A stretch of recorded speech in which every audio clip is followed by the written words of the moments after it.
मैं तो ज्योतिष हूँ तो ज्योतिष शास्त्र की बात करता हूँ। ज्योतिष शास्त्र में कई बार कई चीज़ों को बताया जाता है ना, जैसे कोई अभी आप पूछ रहे थे ना कि शनिदेव को तेल क्यों चढ़ाते हैं, तिल क्यों चढ़ाते हैं, उड़द क्यों चढ़ाते हैं, उड़द दाल क्यों चढ़ाते हैं। ये सब प्रतीकात्मक है ना, ठीक है। प्रतीक ये चढ़ाने का मतलब क्या है, ये सब आप देखो जितनी चीज़ें हैं, काली काली चीज़ें बहुत है ना, या बहुत स्टिकी चिपका हुआ चीज़ बहुत है ना। दुख चिपक गया है जीवन में, किसको दोगे आप, है ना। परमात्मा बोलते हैं, वो परमात्मा है दयालु, मेरे को दे दो। आप भगवान शिव जी क्या चढ़ाते हो, धतूरा चढ़ा देते हो, है ना, भांग चढ़ा देते हो, विषैला चीज़ चढ़ा देते हो, है ना, वो ग्रहण कर लेते हैं। लेकिन कभी प्रेम से कोई सुगंधित फूल भी तो चढ़ाओ। तो आप जो चढ़ा रहे हो, काला कपड़ा चढ़ा रहे हो, तो केवल काला कपड़ा चढ़ाना नहीं, अपने मन के कालिक को हटाइए जीवन से।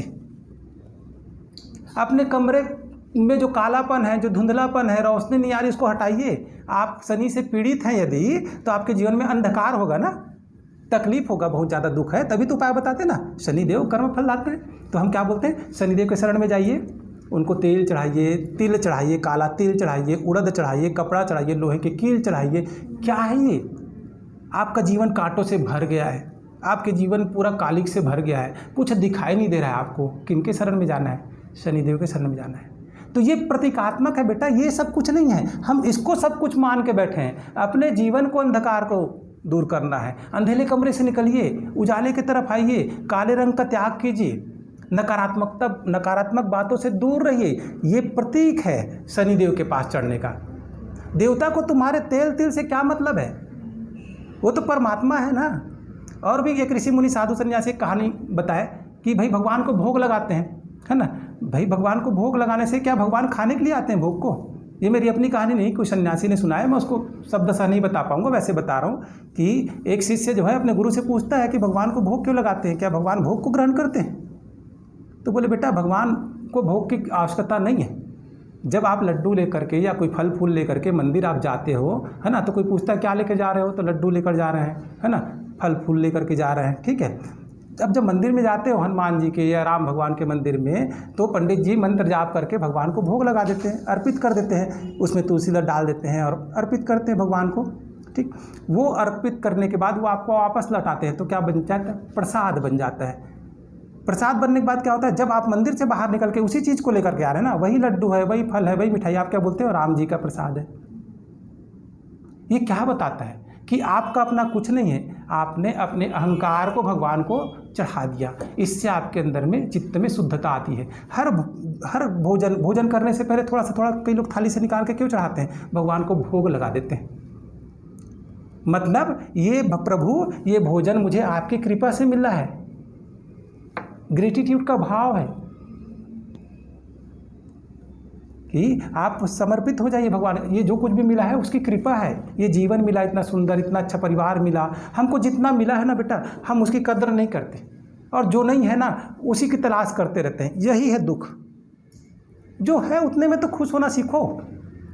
आप सोचो, आपको जो कुछ मिला है ना, लाखों लोग इसके लिए तरस रहे, भटक रहे। आप तो अच्छे घर में जन्म लिए हो, गाड़ियों में घूम रहे हो, हर प्रकार का सुख संसाधन है। कोई एक व्यक्ति ऐसा होगा जो 2 वक्त खाने के लिए भी तरस रहा है। तो इसीलिए कुछ भी चीज़ आपको मिला है तो भगवान को इसीलिए समर्पित की जाती है कि ये आपका है प्रभु, ये आपकी कृपा है। जिस दिन आप सोचोगे मैंने अपने मेहनत से पाया, अपने पुरुषार्थ से पाया, तो एक न एक दिन दशा खराब होगी। तो एहसास हो जाएगा कि आपकी मेहनत, आपकी बुद्धि कुछ नहीं है उस सत्ता के सामने। अच्छा, एक और चीज़ है, परमात्मा ना आपको कुछ देता है ना लेता है, ना परमात्मा की इच्छा होती। कई लोग गलत बोलते हैं, बहुत गलत बोलते हैं कि ये भगवान की मर्जी है, जैसी भगवान की मर्जी। भगवान की कोई मर्जी नहीं होती, जिसकी मर्जी होता है ना वो भगवान नहीं होता। आपके कर्म होते हैं जो खड़े होते रहते हैं बार बार। अच्छे कर्म किए तो जीवन में अच्छे सुख सुविधा संपन्नता दिखेगी, बुरे कर्म किए तो आज नहीं तो कल, इस जन्म में ही तो अगले जन्म में आपको वो भोगना ही पड़ेगा। तो हिंदू धर्म ये सिखाता है कि सारे भोगों से निवृत्त होकर के मोक्ष को प्राप्त करना है। मोक्ष मतलब, अब ये मोक्ष भी शब्द ऐसा ना भारी भरकम शब्द है। लोग मोक्ष को सोचते हैं मरना नहीं है भाई। मोक्ष का अर्थ है मोह से मुक्ति, जीते जी मोह से मुक्ति पाना है, इन सब सांसारिक भोग से विरक्त हो जाना है। तो हम लोग सोचते हैं कि पूजा पाठ करने वाले लोग जो हैं, पंडित पुरोहित काम करने वाले जो लोग हैं, गरीबी में भी जीना सिखाते हैं। ऐसा नहीं है।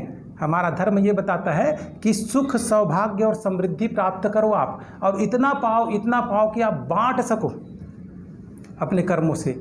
बांटोगे तभी तो मोह से मुक्ति होगा ना। जब ज़्यादा, भाई आपने कभी जीवन में ऐश्वर्य देखा नहीं, सुख सुविधा संपन्नता देखा नहीं, कुछ भोगा नहीं, आपसे बांटते बनेगा?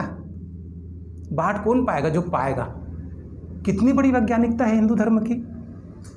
आप बांट तभी पाएंगे जब प्राप्त कर पाएंगे, पुरुषार्थ करेंगे सच्चे मार्ग से, है ना, नेक काम करके और अच्छे मेहनत करके अपने पुरुषार्थ से धन धान्य समृद्धि यश मान कीर्ति पाएं, और एक दिन उससे ऊब जाएं। लोग फूल माला चढ़ाएं और आप तंग हो जाएं, लोग यशोगान करें, आप उससे ऊब जाएं, है ना। इसको बोलते हैं मोक्ष। तो यहाँ से मोक्ष का मार्ग खुलता है, नहीं तो फिर से जन्म मरण का चक्र और वही ज्योतिष जन्म कुंडली।